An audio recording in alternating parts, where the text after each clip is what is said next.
níbikíbi tí ẹ bá ti láǹfààní láti máa wò mí. Arílùmọ́ bí owó ọ̀rọ̀ yín náà ni tí solówó ẹ̀ ní màsọ̀màsọ àkàndọ̀rọ̀ Awikoko àjàó àrò Awikoko aṣọ lójú ọlọ́rọ̀ bọ́lọ́rọ̀ bá gbọ́ kí n bàbá ńlá bàbá ọlọ́rọ̀ ó ṣe. Ìṣẹ̀lẹ̀ tó ṣẹlẹ̀ lánàá oríṣiríṣi àwọn èèyàn ni wọ́n pè mí, ọ̀pọ̀lọpọ̀ àwọn èèyàn pàtàkì ni wọ́n kàn sí mi.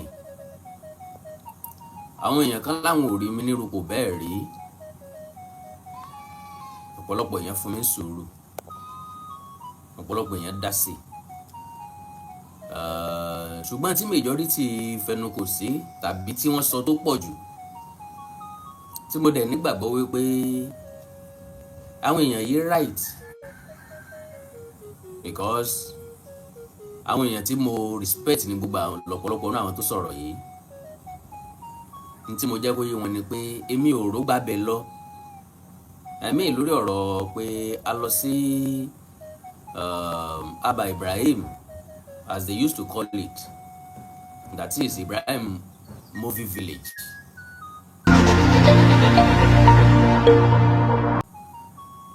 Pé a sọ ahead. Kí ló mú mi láti wá ṣe fídíò ni wípé gbogbo ara ajá kọ́ ni máa ń gbà á kí egun ọ̀wọ́lé kájọ́ mọ́ gbò. Lọ́pọ̀ ọgbà Yorùbá máa ń sọ pé ẹni tí ọ̀gbọ́ tẹnu ẹ̀gà nípa ẹyọ kó ń pàtó. Àwọn èèyàn kan rí nírí ọ̀tẹ̀, àwọn èèyàn kan rí nírí pé wọ́n fẹ́ fa Ibrahim Chatta wálẹ̀. Let me state this clearly, kò sẹ́ni tó lè fa Ibrahim Chatta wálẹ̀, because àwòkọ́ṣe ló jẹ́ fún ọ̀pọ̀lọpọ̀ láàrin wa. Majority wa ló ń aspire láti dé position tó dé, gbogbo adẹ̀kọ́lá lè débẹ̀ because àkàndá ẹ̀dá ni bọ́lọ̀ ń ṣe dá nìyẹn. Ṣùgbọ́n táwọn èèyàn bá fẹ́ ṣe justice, wọ́n á mọ̀ wípé nínú gbogbo nǹkan tí mo sọ kò síbi tí mo ti di ẹ̀bi ru Ibrahim Chatta. Nípa pé wọ́n fẹ́ fa Ibrahim Chatta wálẹ̀ ní ògbólórin kan ni ó ní bí ó ṣe ìwàásù ògbó yóò sojú Ọlọ́run, bí ó ṣe ìwàásù ògbó yóò sojú Ọlọ́run, bí ó ṣe ìwàásù ògbó yóò sojú Ọlọ́run, bí ó ṣe ìwàásù ògbó yóò sojú Ọlọ́run, ẹni tó lọ́hùn gbé dìde tẹni kó ṣubú, bí ó ṣe ìwàásù ògbó yóò sojú Ọlọ́run. Lọ́pọ̀lọpọ̀ ìgbà ìhà tí èèyàn kọ sí èèyàn kì í fi gbogbo ara ní mínì lọ́dọ̀ mi bí kì í ṣe ìhà tí èèyàn kọ sọ́lọ́run.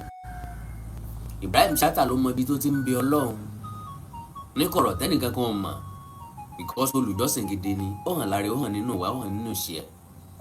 So now kí ni nǹkan táwọn èèyàn sọ ni pé Awikoko, you are a popular person.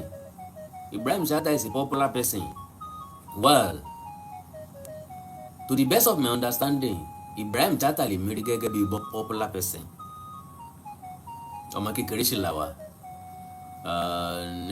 Ó yẹ kó ti pé ahead, ìbáwẹ́kọ̀ ọmọ ìbáṣe kínní kan. Ohun tí mo rí ń bẹ̀yẹn ni wípé Ibrahim Chatta gangan kọ́ ni mo fẹ́ rí o.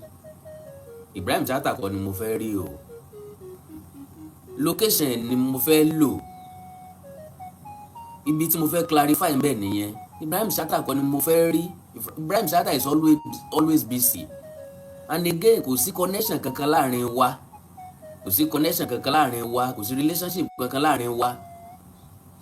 Èmi mọ̀ Ibrahim Chatta dáadáa. Kò sẹ́ni tí ò mọ̀ Ibrahim Chatta dáadáa.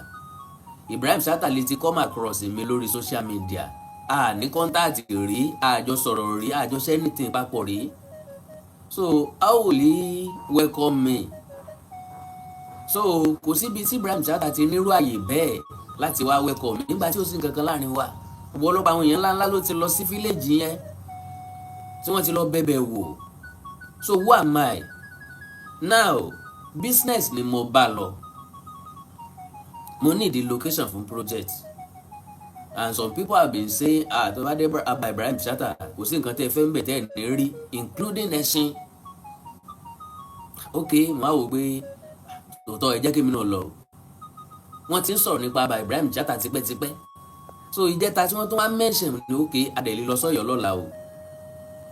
and that is the reason why tá a gbéra kúrò nílé Ifẹ̀ pé ókè o kí n lọ wo bẹ́ẹ̀ o. Now ọ̀pọ̀lọpọ̀ àwọn èèyàn sọ wípé ọjà tá a bá fowó pilẹ̀ rẹ̀ owó la fi pa, pé ṣé mi mọ̀ pé business níbẹ̀ ni àbí mi mọ̀ pé private business ni. Lo and behold mo mọ̀ ẹ̀wọ̀n ní ṣé mi wàá expect pé mo máa sanwó ni, mi ì sọ pé mi ò sanwó, pẹ̀lẹ́ kan ló bí ọlá kọ ni. Mi ì sọ̀rọ̀ nípa personality o, mi ì ever sọ̀rọ̀ nípa àkàndọ̀rọ̀ Awikoko. N tó ń bí mi inú tó ń dùn mí ẹ fẹ́ farabalẹ̀ láti gbọ́. Kíni tó ń bí mi inú tó ń dùn mí ni pé ìṣẹ̀dá èèyàn kankan wọn gbọ́dọ̀ address ẹ̀ bọ́n ṣe address mi, not as Awikoko, no. Any human being ló yẹ kí wọ́n address bẹ́ẹ̀, as in okay iye báyìí lè máa san ó pọ̀. I always say that tí wọ́n bá pe price nǹkan fún mi àgbà ni ó pọ̀, okay mo fẹ́ kẹ́ni yẹn sọ fún mi the actual price tó yẹ kó jẹ́, kẹ́ni yẹn máa wò dúró mi charge mi mo ní ó pọ̀, mo ní bọ́n ṣe máa ń san nìyẹn, mo ní okay. Èròǹgbà tèmi ni pé at least àwọn márùn la lọ, tá a bá lè sanwó èèyàn márùn síbi location la wá wò, àwa méjì péré lè lọ wò ó, a lè sanwó èèyàn méjì, that is 20,000 naira. Kò sí lè tó wà affordable ń bẹ̀, but àwọn nǹkan kan wà téèyàn ò ní lè ṣe, téèyàn ò lè ṣe, mi ò lè san ni 10,000 naira fẹ́yàn márùn torí pé a fẹ́ wo ibì kan.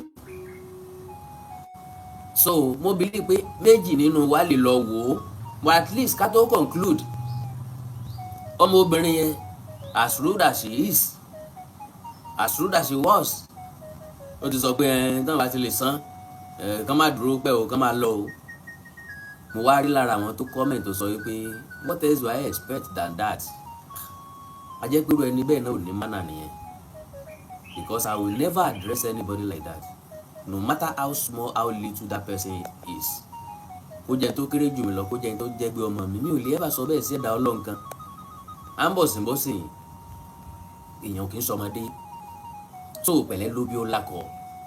Like one my brother tó pè mí láàárọ̀ yìí, ó ní I said I didn't see myself, ó ní ẹ̀yin ò lè ríra yín but àwa rí yín, okay pé ó yẹ kí n pe Ibrahim Chatta, mo ní mi lè pé, mo ní it's like tá a bá fẹ́ ṣe fíìmù dandan ni ká kọ́ lọ wo location bí ta fẹ́ lò, n tí mo bá lọ nìyẹn.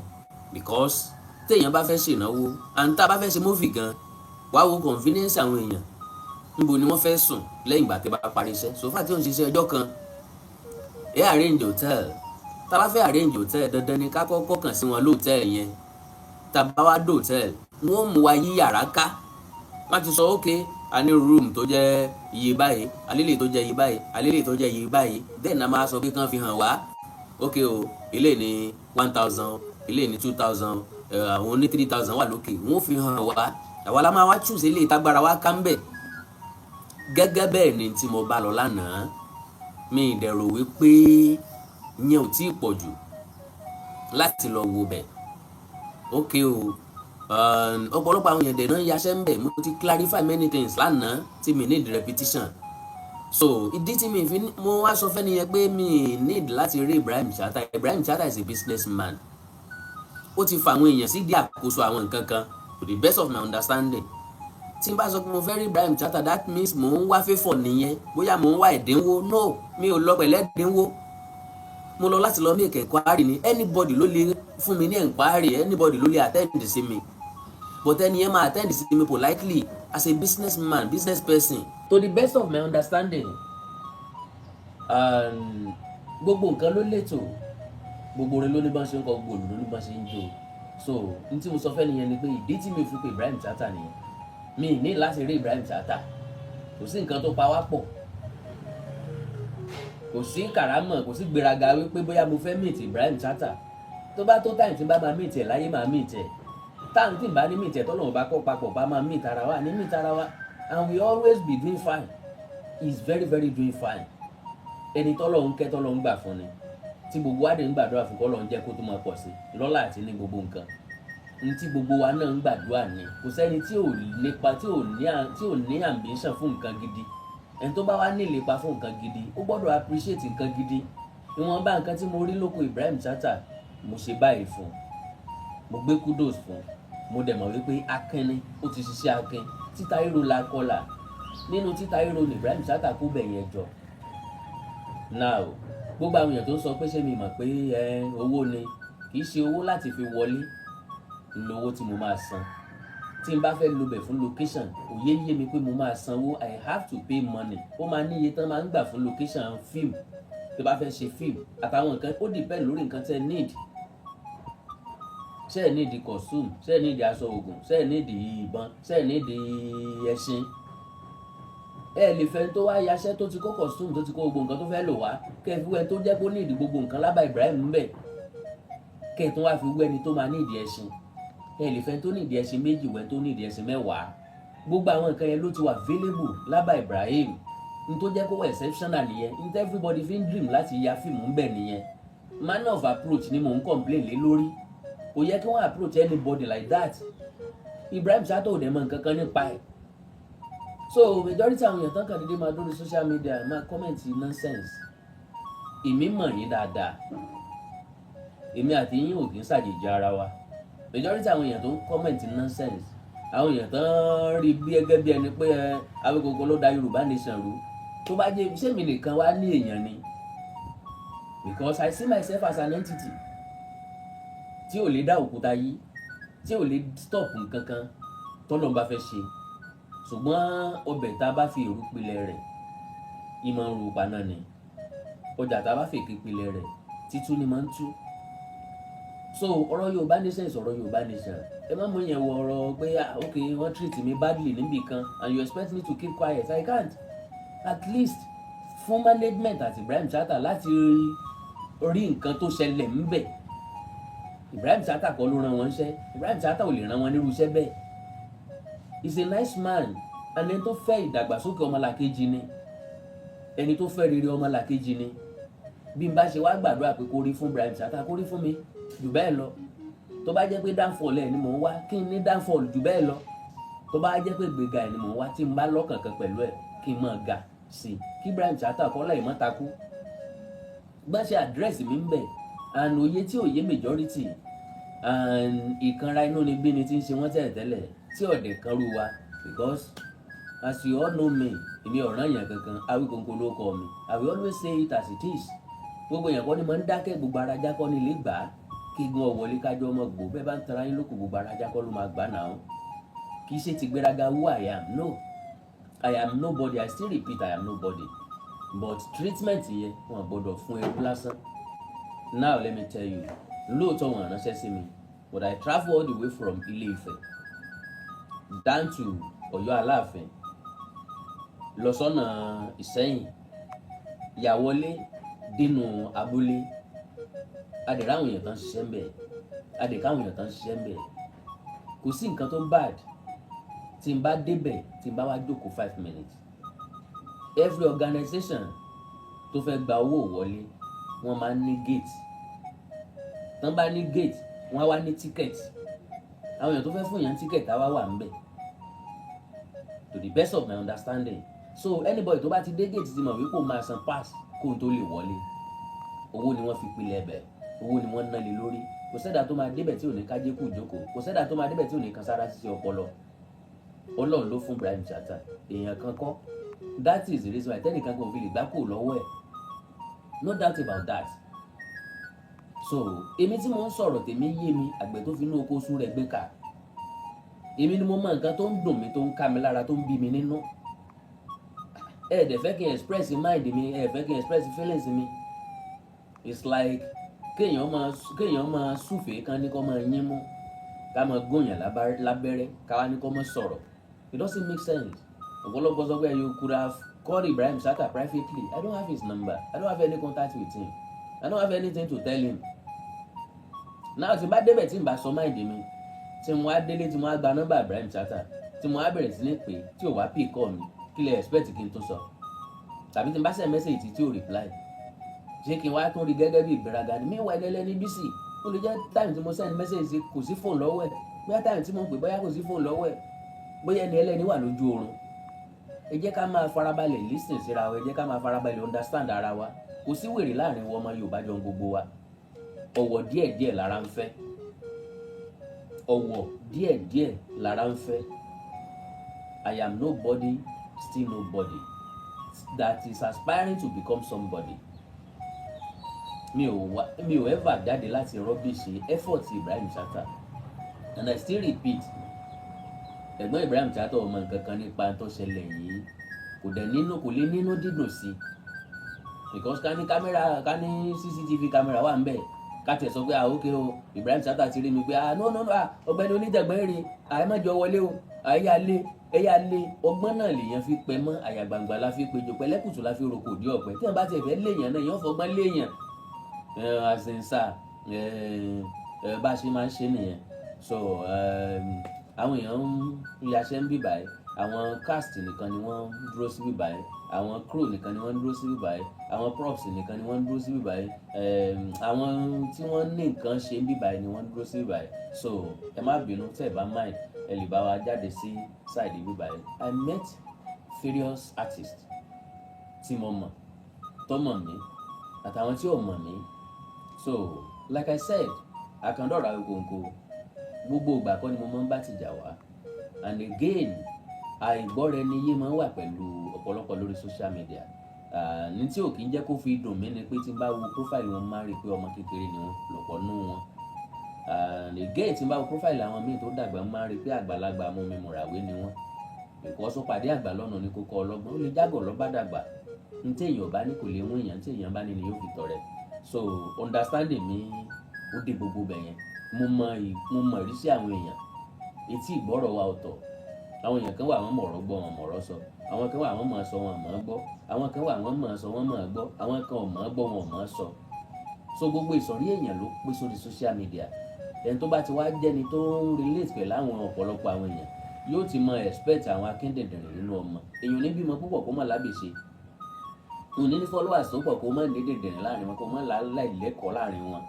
So ló jẹ́ kí majority àwọn kọ̀ọ̀kan máa comment tí ò nídìí. So ẹni tó bá dẹ̀ comment nonsense, kò síbi tí mo máa fi wọ́n sí ju kí n lé wọn sínú igbó lọ. Like eléyìí tó ń sọ̀rọ̀ yìí, ilé mo bóyè Ayọ̀kúnlé lára àwọn dèdèrè òkùnú tí ò gba ẹ̀kọ́ láti lé ni. So ó níbi tí a máa ń fi wọ́n sí, kò síbi tí a máa ń fi wọ́n sí náà ju pé ká fi wọ́n sí dustbin lọ. Okay? So now, yes, God bless you. Yusuf Bokola, only is an insult if you don't know, okay? Yeah, bó ṣe rí nìyẹn. So, God bless you all. Àná Olódùmarè ò ní fẹ́ nìkan kan wá sílẹ̀ o. Àti A àti B, ọ̀pọ̀ olórí àdá tán lọ́wọ́ gbogbo ẹ̀yin tẹ́ ẹ dá sí. But yóò wù mí kẹ́ feel pain mi. Ntí mò ń béèrè, ntí mò ń jà á fún. Bóyá mo tẹ́ bá sọ pé mo kọjá àyè, no problem. Mi ní ṣerú ẹ̀ mọ́. Tó bá jẹ́ pé ó yẹ kí n kọ́kọ́ kọ lẹ́tà kí n tó lọ sí location ni, mi ní ṣerú ẹ̀ mọ́. Because àwọn èèyàn kan sọ pé ká ló gba àwọn èèyàn láàyè ni wọ́n ti sọ di tajá tẹran, kò sí tajá tẹran kankan ń bẹ̀, ó jìnnà sínú ìlú. Kò sọ́kadà tó ń ná bẹ̀. Àbí tẹ́ bá fẹ́ sátọ̀ ọ̀kadà, tó ẹni tí ò bá ní nǹkan ṣe ò lè déédéé korí bọnú bẹ̀. Mi ò ráwọn ará àta kankan ń bẹ̀ yàtọ̀ sáwọn artist. So kò ń ṣe bí táwọn èèyàn kan lè déédéé lọ, kò lè di tajá tẹran.